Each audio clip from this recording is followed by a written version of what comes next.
రూపాయి అంతర్జాతీకరణ అయితే, అంటే రూపాయి ఇంటర్నేషనలైజ్ అయితే భారతదేశం పరపతి ఖచ్చితంగా పెరుగుద్ది, మన ఇమేజ్ పెరుగుద్ది, రూపాయికి ఉన్న స్టాండర్డ్ పెరుగుద్ది, అన్నీ పెరుగుతాయి. కానీ దాంతోపాటు చాలా రిస్క్లు కూడా ఉంటాయి. ఉదాహరణకి ఆర్బీఐ మానిటరీ పాలసీ చేస్తుంది, అంటే ద్రవ్య పరపతి విధానం. అయితే దీనిలో ఇప్పుడు వరకు ఇండియన్ కండిషన్స్ మాత్రమే దృష్టిలో పెట్టుకుని మానిటరీ పాలసీ చేస్తూ ఉంటాం మనం. ఇప్పుడు రూపాయి కనుక ఇంటర్నేషనలైజ్ అయితే international pressures, international demands, supplies కూడా దృష్టిలో పెట్టుకోవాలి. అంటే పూర్తి స్థాయిలో మనల్ని బట్టి మన ద్రవ్య విధానం ఉండే అవకాశం తగ్గిపోయింది అనమాట.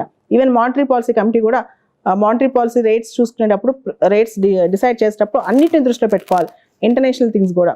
ఇది ఒక ఇష్యూ అయితే, రెండోది రూపాయి కనుక ఇంటర్నేషనలైజ్ అయితే దానిలో రిస్కులు కూడా చాలా ఉంటాయి. ఇండియా దానికి రెడీగా ఉందా? ఇండియన్ కండిషన్స్ దానికి రెడీగా ఉన్నాయా?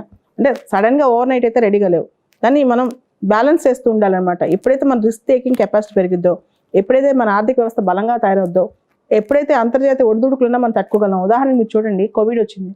కోవిడ్ వచ్చినప్పుడు డెవలప్డ్ కంట్రీస్కి, డెవలపింగ్ కంట్రీస్కి, అండర్ డెవలప్డ్ కంట్రీస్ని అందరినీ ఎఫెక్ట్ చేసింది.